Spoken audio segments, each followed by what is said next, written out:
Housewife's confession. When my kids saw me cry for the first time. In the quiet suburbs of Cedar Grove, Illinois, 38-year-old Rebecca Martinez has built her identity around being the perfect mother and wife. For 15 years, she has maintained an unwavering facade of strength, never allowing her children, teenager Sophia and 12-year-old Marcus, to see her vulnerable. But when her husband David loses his job unexpectedly and the family faces potential foreclosure, Rebecca's carefully constructed world begins to crumble. This deeply emotional story follows 4 pivotal days that transform not only Rebecca's relationship with her children, but also her understanding of what it truly means to be strong. As financial pressures mount and family tensions reach a breaking point, Rebecca must confront her deepest fears about motherhood, vulnerability, and the courage it takes to show your children that even parents are human. Set against the backdrop of a changing American middle-class landscape, this story explores themes of economic anxiety, family resilience, and the profound connections that emerge when we dare to be authentic with those we love most. And now, I'd love to hear from you. Tell me in the comments where you're watching from, and if my story touched your heart today. Don't forget to subscribe and hit the notification bell so you never miss the next confession. Give this video a like if it resonated with you, and share it with another woman who needs to know she's not alone. Together, our voices are stronger. Chapter 1. The Mask I've Always Worn. The morning light filtered through the pristine white curtains of our colonial-style home on Maple Street, casting familiar shadows across the hardwood floors I'd polished just yesterday.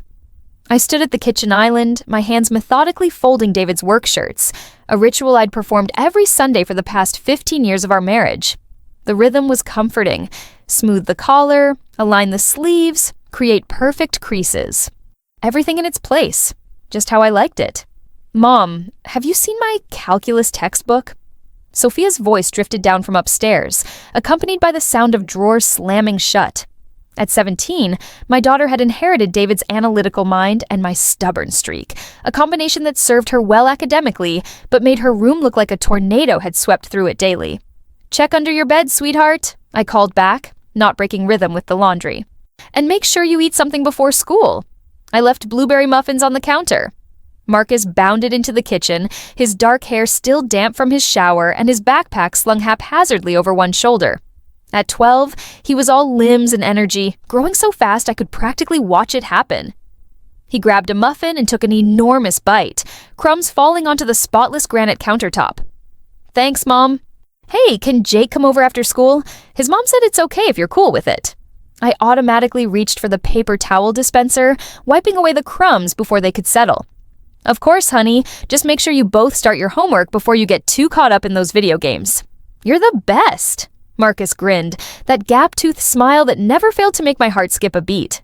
He kissed my cheek quickly before darting toward the front door, where I could hear David starting the car for their morning routine. Drop off Marcus at Cedar Grove Middle School, then Sophia at the high school. Before heading to his engineering firm downtown, Sophia appeared in the kitchen doorway, calculus book in hand, and an expression that suggested she'd rather be anywhere else. She'd found David's height and my olive complexion, but somehow managed to look effortlessly beautiful even at 7 in the morning. Sometimes I wondered how I'd gotten so lucky to raise such incredible kids. Found it, she announced, grabbing a muffin wrapper and transferring the pastry inside. I'll eat it in the car. Dad's already honking. Have a good day at school, I said, catching her arm gently as she passed. And remember, you have that college prep meeting with Mrs. Henderson after school. I'll pick you up at 4. Sophia nodded, her expression softening slightly. Despite her teenage facade of independence, she still let me brush a strand of hair away from her face. Thanks, Mom. Love you. Love you too, baby. And then they were gone. The house suddenly quiet except for the hum of the dishwasher and the distant sound of David backing out of the driveway. This was my favorite time of day, not because I was glad to see them go, but because these peaceful moments allowed me to prepare for whatever the day might bring. I had systems, routines, ways of making sure everything ran smoothly for my family. I poured myself a cup of coffee from the pot I'd started an hour earlier and settled at the kitchen table with my planner. Monday meant grocery shopping, picking up David's dry cleaning, and calling the insurance company about Marcus's upcoming physical. Tuesday was volunteer work at the school library and Sophia's piano lesson. Wednesday brought book club and meal prep for the rest of the week. Every day mapped out, every responsibility accounted for. My phone buzzed against the table, interrupting my mental organization. David's name appeared on the screen, which was unusual. He typically didn't call until lunch, if at all. "Hey, honey," I answered, still scanning my to-do list. "Did Marcus forget something? I can drop it off at school." There was a pause on the other end, long enough that I looked up from my planner. "Rebecca, I need you to sit down." Something in his voice made my stomach tighten. David had always been steady, measured in his speech. This tone was different, uncertain in a way that made my carefully ordered mornings suddenly feel fragile. "I am sitting down," I said, though I found myself gripping the phone tighter. "What's wrong?" "The company is doing restructuring. They called a meeting first thing this morning." Another pause, and I could hear the sound of traffic in the background. He wasn't at the office. "They're letting me go, Becca. Effective immediately." The words hit me like a physical blow, but my response was automatic, trained by years of being the one who held everything together. "Okay," I said, my voice steady despite the way my heart had started racing. "Okay, we'll figure this out. These things happen. You're brilliant. Any company would be lucky to have you. 15 years, Rebecca. I gave them 15 years. I could hear the pain in his voice, the disbelief. David had started at Morrison Engineering straight out of college. He'd missed birthday parties and weekend soccer games, working late to secure promotions and build what we thought was a stable future for our family. The irony wasn't lost on me. While I'd been maintaining our perfect home life, he'd been building a career that could apparently disappear overnight. "Come home," I said. "We'll sit down and make a plan. You have a severance package, right? And there's the emergency fund. We've been careful with money. 2 months severance, that's it." His voice was hollow. "Rebecca, the mortgage payment alone is $3,000 a month. Add in car payments, insurance, the kids' expenses." I was already doing the math in my head, calculating how long we could realistically survive without David's income. The number wasn't comforting, but I pushed the panic down, the way I'd learned to manage every crisis that had ever threatened our family's stability. "We'll make it work," I said firmly. "People get through worse things than this. You'll find something new, probably something even better. Sometimes these unexpected changes turn out to be blessings in disguise." David was quiet for so long, I thought the call had dropped. Finally, he said, "How do you do that?" "Do what?" "Stay so calm. I feel like my world just ended and you're already planning how to fix it." I looked around our kitchen, at the perfectly arranged flowers on the island, the family photos lined up on the windowsill, the stack of permission slips I'd signed and organized by due date. This was what I did. I maintained order when chaos threatened. I was the one who remembered dentist appointments and bought birthday gifts in advance and made sure there was always milk in the refrigerator. I was the rock our family built their lives on. "Because that's what moms do," I said. "That's what wives do. We figure it out."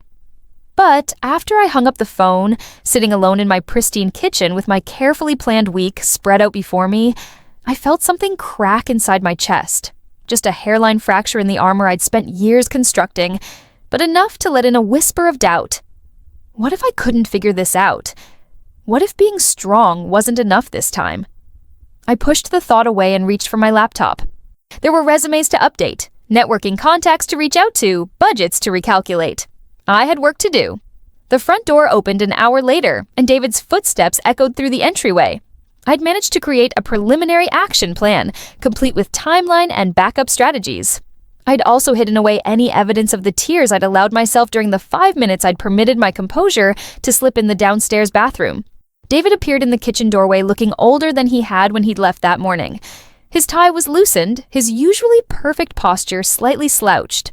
But when he saw me sitting at the table with my laptop and notebook spread out like a war room, he managed a small smile. "You've been busy," he said. "I've been productive," I corrected, standing to pour him coffee. "Come sit. I want to show you what I've put together." He accepted the mug gratefully, wrapping his hands around it like he needed the warmth. "Rebecca, We're going to be fine," I interrupted, settling back into my chair. "Look, I've made a list of everyone we know in your field. There's also this executive placement firm downtown that specializes in engineering positions. I already sent them an email with your resume." David stared at the neat columns of information I'd compiled. "When did you have time to update my resume?" "I keep a current version on the computer. I update it every 6 months with your new projects and achievements." I pointed to another section of my notes. "I've also calculated our absolute minimum monthly expenses. If we cut out everything non-essential, we can stretch the severance further." "What about the kids' activities? Sophia's piano lessons, Marcus's soccer league?" "We'll cross those bridges when we come to them." The words came out sharper than I intended, and I saw David flinch slightly. I softened my tone. "I mean, we'll prioritize what's most important. The kids don't need to know how tight things might get. They shouldn't have to worry about adult problems." David was quiet for a long moment, studying my face with an expression I couldn't quite read. "You haven't asked me how I'm feeling about all this." The observation caught me off guard. "I can see how you're feeling. You're upset, which is completely understandable. But dwelling on the emotions isn't going to pay our bills or find you a new job. So we just push through? Pretend everything's normal? We adapt," I said. "We do what needs to be done." That's what parents do, David. We protect our children from the things that could hurt them. But even as I said the words, I wondered if I was trying to convince him or myself. Because underneath all my planning and organizing and relentless optimism, that crack in my chest was spreading, and I was beginning to understand that some things couldn't be fixed with the right system or enough determination. Some things required us to be human, even when being human felt like the most dangerous thing in the world. Chapter 2. When perfect isn't enough. The rejection email arrived at 2:17 p.m. on a Thursday, exactly 3 weeks after David had lost his job. I was standing at the kitchen sink, mechanically scrubbing dishes that were already clean, when I heard the ping of his laptop from the dining room. The sound had become a source of constant anxiety. Every email might be the opportunity that would save us, or another door slamming shut. Morrison & Associates regrets to inform you that while your qualifications are impressive, we have decided to pursue other candidates. David read aloud, his voice flat and emotionless. It was the 8th rejection in 10 days. I turned off the water and dried my hands on the dish towel I'd embroidered with cheerful sunflowers during a more optimistic time in our marriage. "Their loss," I said automatically. "You're overqualified for that position anyway." David didn't respond, and the silence stretched between us like a growing chasm. I'd become an expert at filling these silences with encouraging words and practical next steps, but lately, my arsenal of optimism felt increasingly hollow. The sound of the school bus squealing to a halt outside broke the tension. Marcus would be bounding through the front door any minute, followed by Jake Morrison, ironically the son of David's former colleague who'd managed to keep his job. I quickly smoothed my hair and checked my reflection in the microwave door, ensuring that my smile was firmly in place. "Mom!" Marcus's voice carried through the house as the front door banged shut. "We're home. Jake's staying for dinner, right?" "Of course," I called back, though I'd already done the math in my head. Adding another portion to tonight's carefully budgeted meal would mean smaller servings for everyone else. But I'd figure it out. I always figured it out. The boys crashed into the kitchen like a small hurricane, backpacks flying, sneakers squeaking against the tile floor. Jake Morrison was a year older than Marcus, with his father's confident bearing and his mother's expensive taste in athletic wear. The contrast between his brand new Nike shoes and Marcus's carefully maintained, but obviously older sneakers wasn't lost on me. "Hey, Mr. Martinez," Jake said politely to David. "My dad says hi." I watched David's jaw tighten almost imperceptibly. "Tell him I said hello back. Can we have those cookies you made yesterday?" Marcus asked, already opening the cabinet where I stored treats. "And Jake wants to see my baseball card collection after we finish our homework." "Homework first," I agreed, pulling ingredients from the refrigerator for dinner. Chicken thighs instead of the breasts I usually bought. Cheaper, though they required more preparation to make them appealing. "Jake, does your mom know you're staying? I can call her if you need to check in." "She's at her book club," Jake replied. "Same one you used to go to, right, Mrs. Martinez? My mom mentioned you haven't been coming lately." The question hit me like a small slap. I'd stopped attending the monthly book club meetings 6 weeks ago, partly because I couldn't afford to buy the books anymore. but mostly because I couldn't bear the thought of sitting around Victoria Morrison's perfectly appointed living room, pretending our lives weren't falling apart while she talked about kitchen renovations and vacation plans. "I've been busy," I said, focusing intently on seasoning the chicken. "You know how it is." But Jake's innocent question had opened something raw inside me. Victoria Morrison had been one of my closest friends for years. We'd volunteered at school events together, shared coffee and complaints about our husband's long work hours, celebrated our children's achievements. Now her husband still had his job while mine was collecting unemployment, and the gap between our circumstances felt impossible to bridge.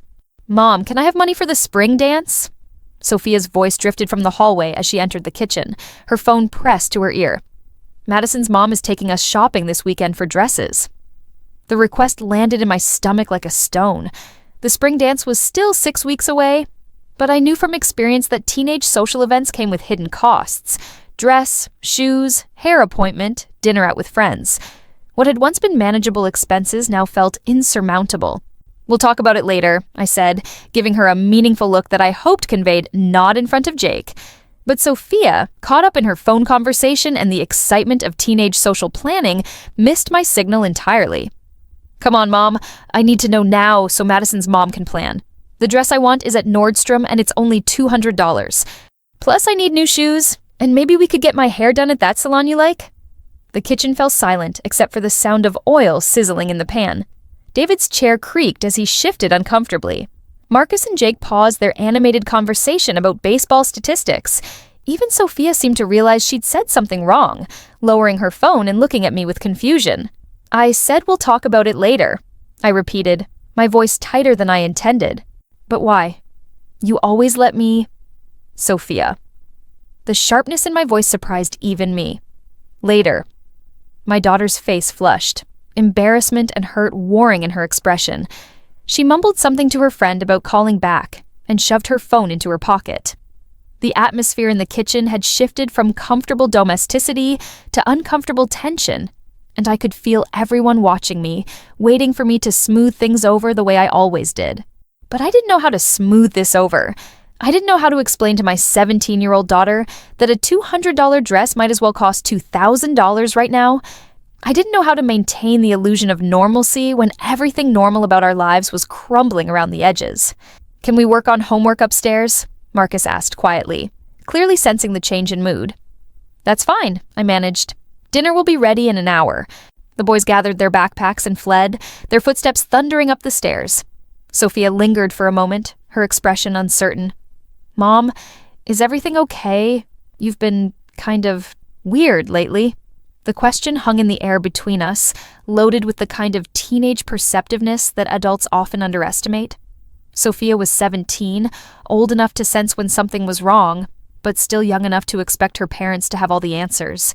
"Everything's fine, sweetheart," I said, the lie tasting bitter on my tongue.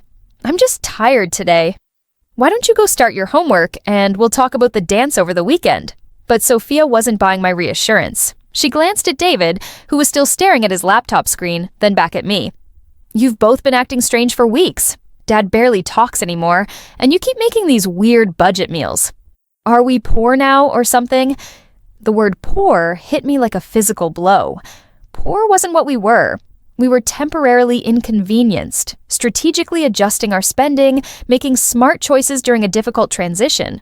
Poor was something that happened to other people, people who hadn't been as careful or responsible as we'd been. "We're not poor," I said firmly. "Your father is between jobs, which is perfectly normal in his field. We're just being more careful with money until he finds the right opportunity." But Jake's dad said, "I don't care what Jake's dad said." The words came out harsher than I intended, and I saw Sophia flinch. "This is a private family matter, and it's inappropriate to discuss our finances with other people." Sophia stared at me for a long moment, her expression cycling through confusion, hurt, and something that looked dangerously like pity. "Okay, Mom. I'm sorry I asked." She left the kitchen, and I was alone with David and the smell of browning chicken and the weight of my own failures. I'd handled that badly, snapped at my daughter when she'd asked a reasonable question, made her feel guilty for normal teenage desires, failed to provide the steady reassurance that had always been my primary job as a mother. "Rebecca." David's voice was soft, careful. Maybe we should tell them what's really going on. I turned to face him, spatula still in hand, defensive walls rising automatically. Tell them what? That we might lose the house? That you can't find work? That their friends have things they can't have anymore? What exactly do you want to tell our children, David? The truth. That we're going through a hard time, but we're going to get through it together. They don't need to carry that burden, I said. It's our job to handle adult problems so they can focus on being kids. Sophia is 17. Marcus is 12. They're not little kids anymore, and they can sense that something's wrong. Maybe if we were honest with them? No. The word came out sharper and more final than I'd intended. I won't do that to them. I won't take away their sense of security because we're having temporary difficulties. David was quiet for a moment, studying my face with an expression that made me uncomfortable. Is this about their security or yours? The question stung because it came too close to something I wasn't ready to examine. For 15 years, my identity had been built around being the mother who had everything under control, the wife who could handle any crisis, the woman who kept her family safe and happy, and blissfully unaware of how quickly everything they took for granted could disappear. I'm fine, I said, turning back to the stove. I'm handling this. But as I stood there, stirring vegetables and trying to stretch our dinner to feed 4 people instead of 3, I could feel something inside me beginning to break down. The careful systems and routines I'd built my life around weren't working anymore. The problems we faced couldn't be solved with better organization or more positive thinking or sheer force of will. And for the first time in my adult life, I was beginning to understand that being strong might not be enough to protect the people I loved most from the harsh realities of a world that didn't care how carefully we'd planned, or how hard we'd worked, or how much we deserved better. The chicken was burning. I could smell it, could see the smoke beginning to rise from the pan, but I couldn't seem to move. I just stood there watching our dinner turn black around the edges, thinking about $200 dresses and mortgage payments, and the growing distance between the life we'd built and the life we could actually afford. Rebecca. David was behind me now, his hand gentle on my shoulder. The chicken. I turned off the burner and stared at the ruined meal, feeling the weight of this small failure like it represented everything else I couldn't control anymore. And for just a moment, standing in my perfect kitchen with my husband's hand on my shoulder and the sound of our children's voices drifting down from upstairs, I allowed myself to wonder what would happen if I stopped being strong. What would happen if I let them see that I was just as scared as they were? Chapter 3. The Breaking Point. The notice arrived on a Tuesday morning, delivered by a man in a brown uniform who couldn't meet my eyes when I signed for the certified envelope. I already knew what it was before I opened it, had been expecting it for weeks, really. But seeing the words, Notice of Default, printed in bold red letters across the top of the legal document, still made my knees go weak. 60 days. We had 60 days before the bank would begin foreclosure proceedings on our home. I stood in the doorway, still in my bathrobe, holding the paper with hands that trembled despite my best efforts to steady them. Around me, the morning routine continued its familiar rhythm. David upstairs in the shower, Sophia blow-drying her hair, Marcus somewhere in the house searching for his soccer cleats. Normal sounds from a normal morning in a normal family's life. Except nothing about our life was normal anymore. I walked to the kitchen on autopilot, my bare feet cold against the hardwood floors we'd refinished 3 years ago during happier times. The coffee maker gurgled its completion, and I poured myself a cup with mechanical precision, as if the act of maintaining routine could somehow ward off the reality of what I held in my other hand. "Mom, have you seen my cleats?" Marcus called from the mudroom. "Coach says if we're late to practice again, we have to run extra laps." "Check the garage," I called back, my voice sounding surprisingly normal to my own ears. I folded the notice carefully and slipped it into the kitchen junk drawer, burying it beneath warranty cards and takeout menus and all the other detritus of a family's daily life. Sophia appeared in the kitchen, her hair perfectly styled, her makeup flawless despite the early hour. She'd inherited my vanity along with David's height, and even during these difficult months, she'd maintained her appearance with the dedication of someone who understood that looking good could sometimes be the only armor you had against a world determined to defeat you. "Can you drive me to school today?" she asked, grabbing a banana from the fruit bowl. "Madison's picking me up after, and we're going to look at prom dresses." The words hit me like a physical blow. We'd had this conversation 3 times already. Prom was 6 weeks away, the dress she wanted cost $400, and we simply didn't have the money.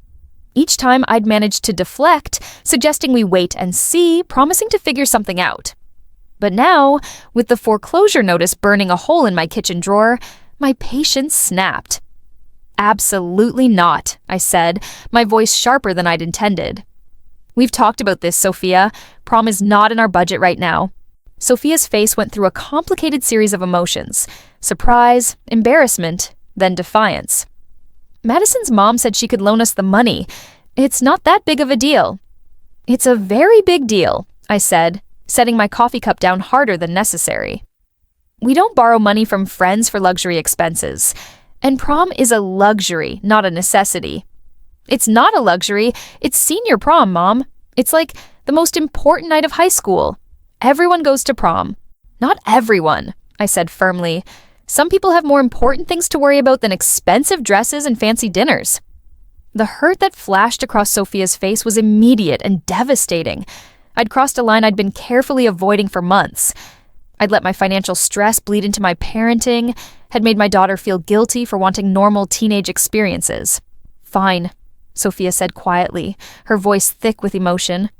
"I get it. We're too poor for me to have a normal senior year." The word poor hung in the air between us like an accusation. David appeared in the kitchen doorway, his hair still damp from the shower, clearly having heard at least part of our conversation. "What's going on?" he asked carefully. "Nothing," I said quickly. "Just a misunderstanding about prom." But Sophia was already grabbing her backpack, her movements sharp with teenage indignation. "It's not a misunderstanding. Mom just told me we can't afford prom because we have more important things to worry about. So, I guess I'll be the only senior not going to one of the most important nights of high school." She stormed toward the front door, and I heard it slam with enough force to rattle the windows. David looked at me with an expression that was part concern, part disappointment. "Rebecca." "What happened?" Before I could answer, Marcus appeared in the kitchen, his soccer cleats in one hand and confusion written all over his face. Why was Sophia yelling? And why can't she go to prom? I looked at my 12-year-old son, still young enough to believe his parents could fix anything, still trusting enough to expect honest answers to his questions, and felt something inside my chest crack a little wider. "It's complicated, sweetheart," I said, the familiar phrase feeling hollow even to me. "Sometimes families have to make difficult choices about how to spend money." "But Sophia's been talking about prom for months," Marcus said. "She already picked out her dress and everything. Jake's sister went to prom last year and their whole family went out to dinner and took pictures. It was like a huge deal." Every word was a small knife, cutting deeper into my already frayed composure. Jake's sister, Jake's family, Jake's father, who still had his job while mine had been unemployed for 2 months with no prospects in sight. "Life isn't always fair, Marcus," I said, hating the bitterness that had crept into my voice.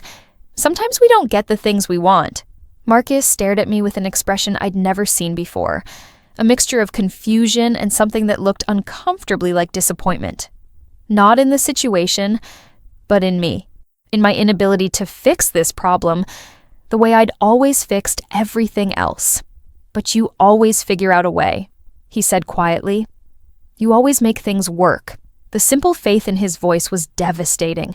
For 12 years, I'd been his superhero, the mother who could solve any problem, meet any need, make any hurt go away with the right combination of planning and determination and love. Now, for the first time, I was failing him in a way that couldn't be fixed with a hug and a homemade cookie. "I have to get to work," David said quietly, clearly recognizing that this conversation was spiraling beyond what any of us could handle before breakfast. He kissed Marcus on the top of his head, squeezed my shoulder gently, and headed for the door. "We'll talk about this tonight, okay?" But I knew we wouldn't. We'd avoided talking about the really difficult things for months now, both of us pretending that if we just kept pushing forward, kept looking for solutions, kept maintaining the illusion of normalcy, everything would somehow work itself out. After Marcus left for school and the house fell quiet, I pulled the foreclosure notice from the kitchen drawer and read it again, forcing myself to absorb every legal phrase and contractual obligation. 60 days. 2 months to find a miracle or watch everything we'd built together disappear.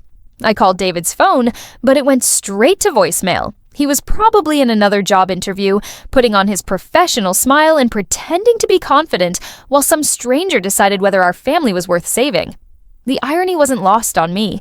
Both of us performing our roles, maintaining facades, protecting each other from the full weight of our desperation. By noon, I'd made 17 phone calls. To the bank, they would consider a loan modification if David found employment. To family members, my parents could maybe help with a few $100s. To friends, carefully worded inquiries about whether they knew of any job opportunities. Each conversation required me to maintain the same careful balance, honest enough to get help, but not so honest that people would know how close we were to losing everything. The last call was to Victoria Morrison. I'd been avoiding her for months, but desperation finally overcame pride. Her husband worked in David's field, moved in the same professional circles. Maybe she knew something, had heard of an opening, could make an introduction that would save us. "Rebecca!" Victoria's voice was warm with surprise. "I was just thinking about you. How have you been? We've missed you at book club." "I've been busy," I said, the familiar lie rolling off my tongue automatically. "Victoria, I was wondering if you might have a minute to talk about work opportunities in Tom's field." There was a pause, just long enough for me to realize that Victoria already knew about David's situation. In a community as small as Cedar Grove, professional failures were rarely secret for long. "Of course," Victoria said, her voice now carefully neutral. "Tom mentioned that David was looking for something new. It's such a difficult market right now." The conversation that followed was excruciating.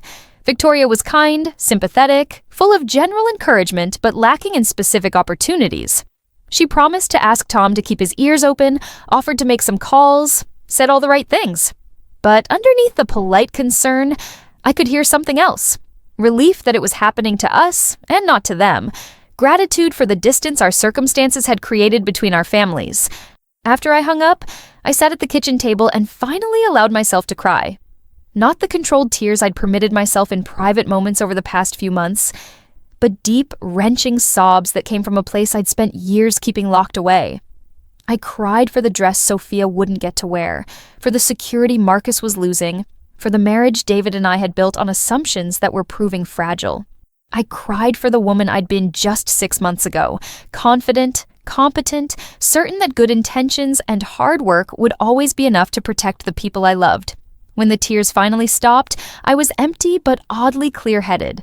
The foreclosure notice was still on the table, still demanding a solution we didn't have. The house was still quiet, still waiting for my family to come home expecting dinner and homework help, and the kind of steady maternal presence I'd always provided. But something had shifted. Some essential pretense had been stripped away, leaving me with a choice I'd been avoiding for months. I could keep fighting this battle alone, keep protecting my family from the truth until the very end, keep being the strong one who never broke down or showed fear or admitted that some problems couldn't be solved with better planning and unwavering optimism. Or I could do something I'd never done before in my 15 years as a mother. I could let them see me as I really was. Not the superhero they thought they needed, but the human being I'd always been underneath the carefully constructed facade.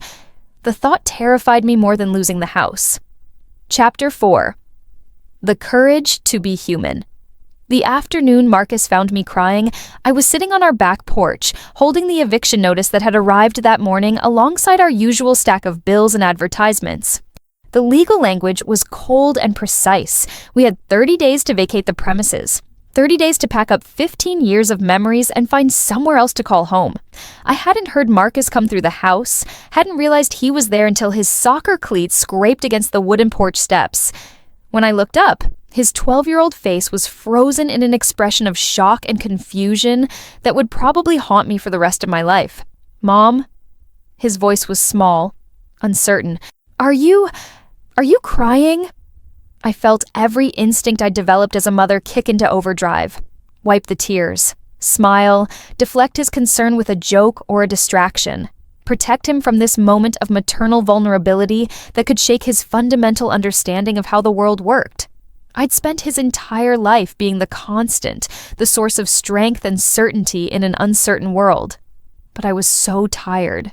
Tired of pretending, tired of carrying this weight alone, tired of being strong when everything inside me was breaking apart. The paper crumpled in my hands as I tried to decide which version of myself to show my son, the mother he thought he knew, or the woman I actually was. "Yes," I whispered, the word barely audible. "I'm crying." Marcus stood frozen on the porch steps for a long moment, his soccer ball forgotten at his feet. Then, with the kind of instinctive compassion that children possess before the world teaches them to protect themselves first, he climbed the steps and sat down beside me on the weathered porch swing. "What's wrong?" he asked quietly, his voice carrying a maturity I'd never heard before. "And please don't say it's nothing, because I know it's something. Something really bad." I looked at my son, really looked at him, and saw that he wasn't the little boy I'd been trying to protect anymore. Somewhere in the past few months, while I'd been focused on maintaining illusions and managing crises, Marcus had been growing up, developing the kind of perceptiveness that comes from living in a house where the adults whisper behind closed doors and worry lines appear overnight. "We're going to lose the house," I said, the words falling between us like stones. "Your father hasn't been able to find work, and we can't make the mortgage payments anymore. We have 30 days to move out." Marcus was quiet for so long I wondered if he'd heard me. When he finally spoke, his voice was steady in a way that broke my heart a little more. "Is that why Sophia can't go to prom, and why we've been eating chicken every night? And why Dad looks sad all the time?" I nodded, unable to trust my voice. The careful web of protection I'd built around my children was dissolving, and I was discovering that the truth, however painful, felt lighter than the weight of constant deception. "Where will we live?" Marcus asked. "I don't know yet," I admitted. "Maybe with Grandma and Grandpa for a while. Maybe we'll rent an apartment. We'll figure it out." "Together?" The question was so simple, so essential, that it cut straight through all my complex fears about failure and inadequacy and what kind of mother lets her family become homeless. "Yes," I said firmly. "Together." Marcus nodded, processing this information with the kind of practical acceptance that children are capable of when adults finally trust them with the truth. Then he did something that surprised me. He reached over and took the crumpled eviction notice from my hands, smoothing it out carefully on his lap. "This is really scary," he said, reading the legal language he probably didn't fully understand. "But Mom, I'm kind of glad you told me. It's been weird, not knowing why everyone was acting strange." Before I could respond, I heard the front door open and Sophia's voice calling through the house. "Mom, I'm home." Marcus and I looked at each other, and I saw my own uncertainty reflected in his eyes. Telling one child had been difficult enough. Facing both of them with the complete truth felt overwhelming. But Marcus stood up and walked to the back door.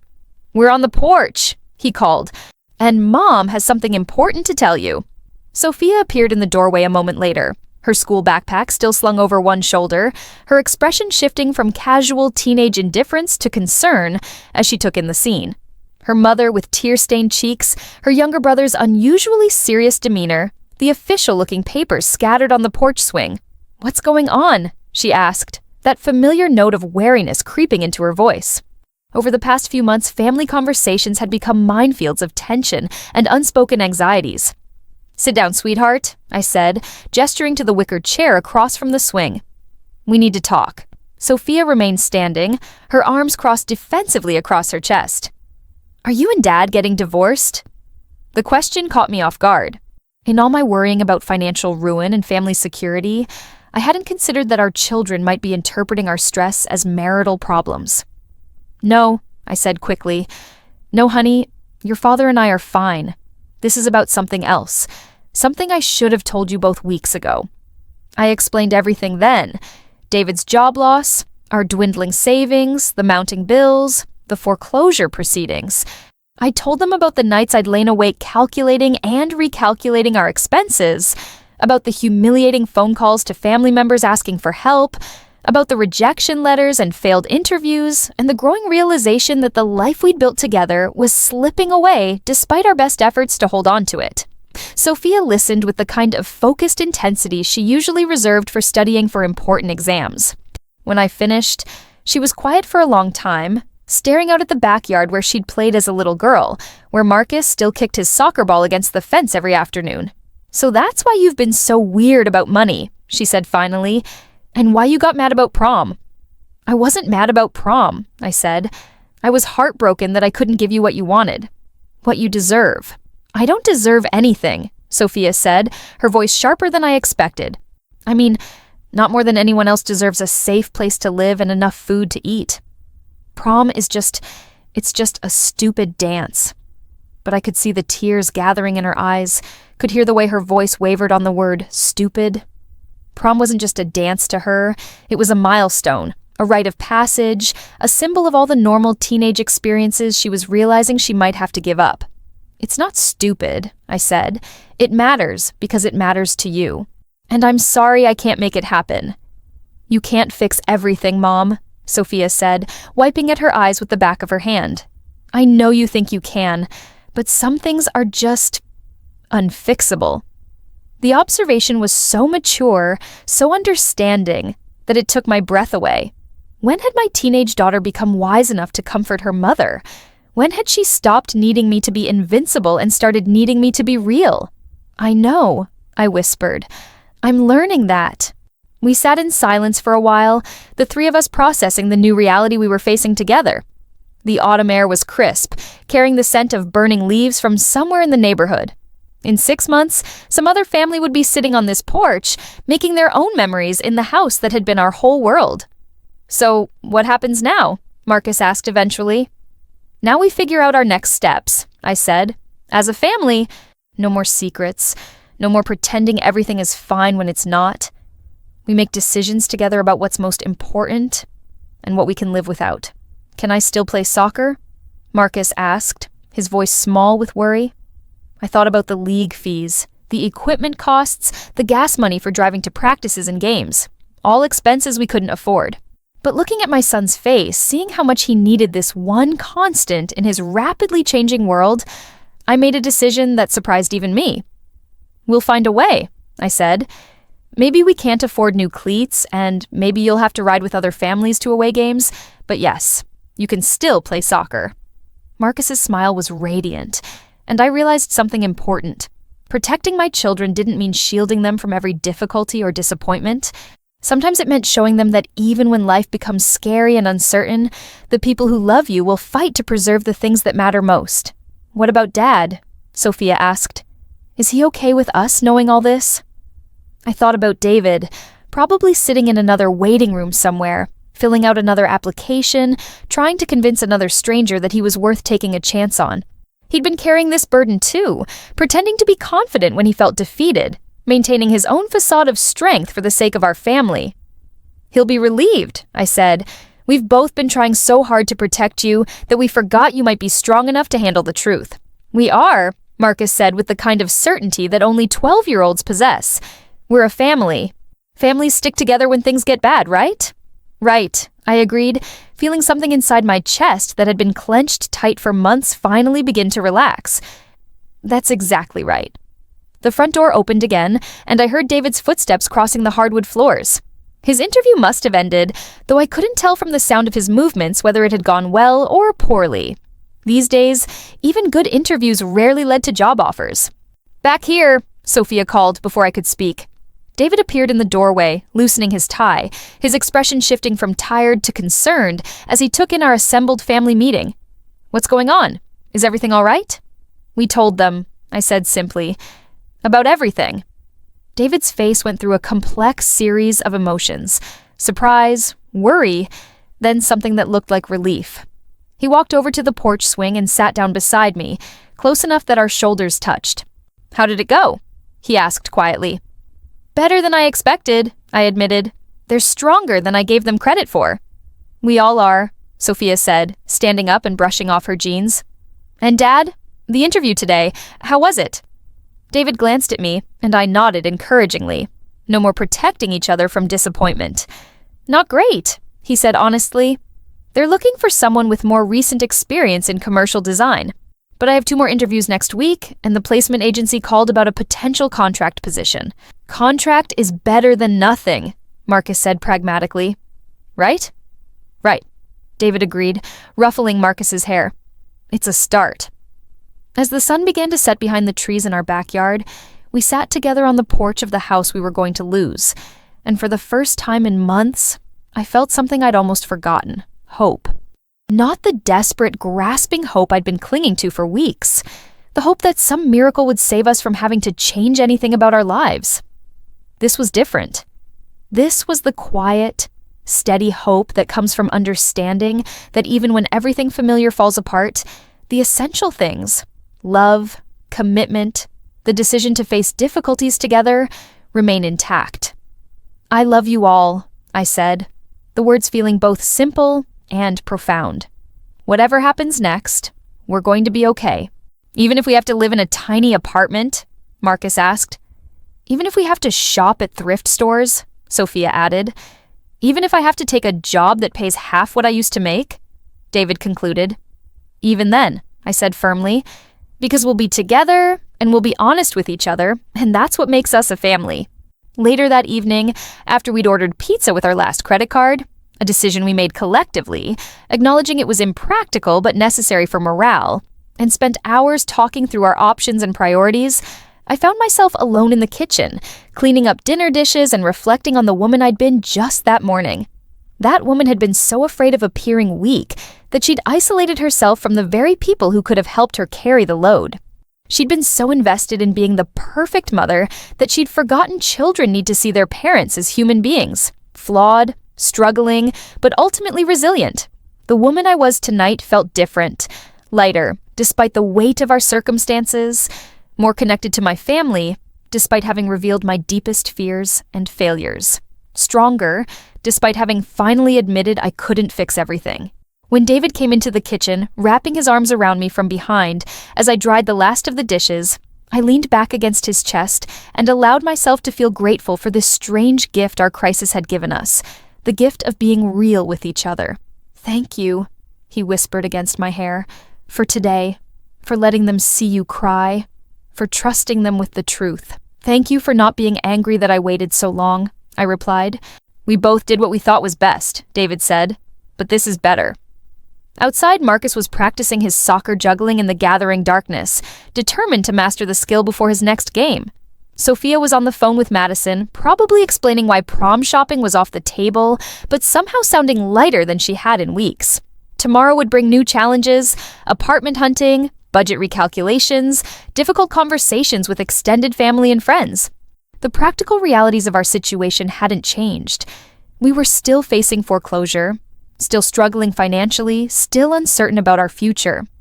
But tonight, for the first time in months, I wasn't facing those challenges alone. Tonight, I was part of a family that had chosen honesty over protection, vulnerability over strength, and love over fear. And somehow, that made all the difference. As I turned off the kitchen lights and headed upstairs to bed, I realized something profound had shifted in my understanding of what it meant to be a good mother. It wasn't about being perfect or invincible or capable of solving every problem. It was about being present, being honest, and being brave enough to let your children see you as you truly are. Not despite your flaws and fears, but including them. The woman who would face tomorrow's challenges was still me.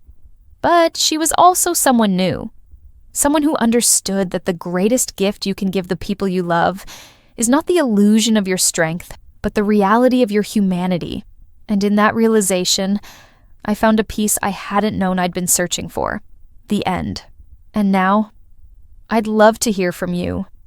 Tell me in the comments where you're watching from and if my story touched your heart today. Don't forget to subscribe and hit the notification bell so you never miss the next confession. Give this video a like if it resonated with you, and share it with another woman who needs to know she's not alone. Together, our voices are stronger.